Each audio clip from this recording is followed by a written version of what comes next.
Yo, what's up, guys? We got some FUD coming out today. I thought I'd do a quick video. This came across my feed while I was at work, so I thought it was worth sharing with you guys. And as of now, we're seeing Bitcoin take a little bit of a nosedive. Could this be because of the news that just came out in regards to the New York Attorney General? I don't think it's directly correlated to that. As we've seen here, we've seen pretty much a rising wedge pattern, which is quite bearish. But also, what I'm thinking is maybe it would be good for Bitcoin to kind of come down here and consolidate a bit, and maybe some of these. I don't really want to say targeted attacks against Bitcoin and cryptocurrencies because you never know. It could be legitimate, but maybe this will dump even more. It's even some people have even said it's a little bit of a head and shoulders pattern, but this is nothing. I don't think too devastating, but could we retrace all the way back down to about 6,700? It's possible because news that just came out. So the New York Attorney General's office is investigating Bitcoin exchanges. So I'm going to go through the article here, and then we could talk about it because I got a couple ideas circulating in my head, and I'd like to know what you guys think about it as well. So the New York Attorney General, Eric Schneiderman, launched an investigation into Bitcoin exchanges today, his office announced. He's looking into 13 major exchanges, including Coinbase, Gemini Trust, and Bitfinex, requesting information on their operations and what measures they have in place to protect customers. Too often, consumers don't have the basic facts they need to assess the fairness, integrity, and security of these trading platforms, Schneiderman said in a statement. His office sent detailed questionnaires, whatever that means, to the 13 exchanges, asking them to disclose who owns and controls them and how their basic operation and transaction fees work. The questionnaire also asks for specific details on how exchanges might suspend trading or delay orders, indicating Schneiderman is particularly concerned with exchanges manipulating the timing of public orders. We've seen this happen with, I think that whole Coinbase, everybody was saying they would get double charged or something like that. Not a big fan of Coinbase, so maybe this will kind of bring to fruition some of the answers that we were all looking for. But reading on here, the investigation will attempt to shed more transparency on how platforms combat market manipulation attempts and suspicious trading, as well as bots, theft, and fraud.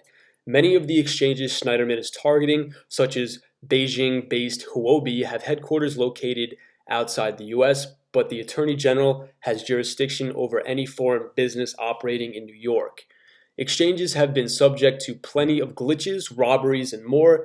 In February, some Coinbase users noted that they were getting double charged, as we talked about before, for legitimate transactions, and their accounts were being emptied, which resulted in overdraft fees. In addition, Mt. Gox, an exchange in Japan, infamously had all of its Bitcoin slowly drained out of its accounts by a hacker and had to file for bankruptcy in February of 2014 as a result.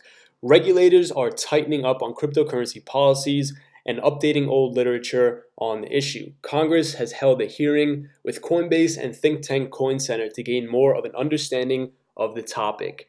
And the SEC issued subpoenas to cryptocurrency companies and individuals in February. I think that was that whole Bitcoin scam hiatus they're talking about there. And sorry, guys, I'm still a little sick. In upstate New York, one city banned cryptocurrency mining, while an upstate power authority raised electricity bills for miners. So, guys, what do you think about this? I thought this was a good piece of news to kind of bring into the light here. A couple people were circulating this around my inbox, so I thought I'd share it with you guys. Here's my take. We have to understand that there are problems with exchanges, just kind of like what we saw back with the whole Bitcoin Cash getting added to Coinbase. There was no doubt. I think there was no doubt. There was probably insider trading that happened there. I mean, so there's something that needs to be done about this. But what I think is going to happen is this could potentially get blown out of proportion. It just leads to more FUD in the market, and we could potentially see another Bitcoin sell-off and more targeted attacks.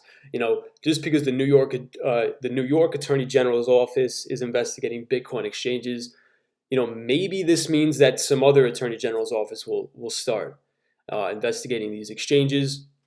Also, another thing I'd like to say is maybe this really sorts to give off the kind of idea that maybe decentralized exchanges could flourish. Um, because a lot of people may not want to deal with this stuff. I know a lot of people aren't big fans of Coinbase. I'm not a huge fan of Coinbase. The only thing that I think they have that is a positive is the user interface, because one of my biggest critiques about cryptocurrencies in general is the barrier to entry. I mean, a lot of times, we may think as cryptocurrency traders, it's easy. Oh, it's easy to buy cryptocurrency. It's easy to trade, but to the average Joe, it can get daunting, man. I mean, you're sending Ethereum to this platform, changing it to this exchange, and then, it can get confusing if you're not in the space. So maybe this will open up the opportunity for more exchanges to come out there, make it an easier user interface. And I think this is what's going to happen. That's why I'm very bullish on Bitcoin ETFs, because it can get more people involved in cryptocurrencies without freaking them out and having them be like, oh, I don't know how to buy Bitcoin. Like, a lot of people in my office were like, oh yeah, my kids are getting into the whole cryptocurrency thing. I don't even know how it works. And it just overwhelms them because it's so confusing. So that's my take on it, guys. I think this is going to spark a lot of fun in the market. But I'm just going to stay level-headed about this. I try to pull some positive light out of everything. Maybe some good things will rise to fruition here. Maybe some of these scams will come out of the waters from, say, Coinbase. Maybe they were manipulating prices, double charging people, and maybe some of this insider trading and unfairness in the market will really cease to exist. So, going to be a short video for today. Just wanted to bring that to your attention. If you guys are new here, subscribe, and I'm working on getting the Facebook group up and running. So it'll probably be out maybe tomorrow or the next day, but definitely by Friday. So stick around for that. And of course, I will see you all in the next video.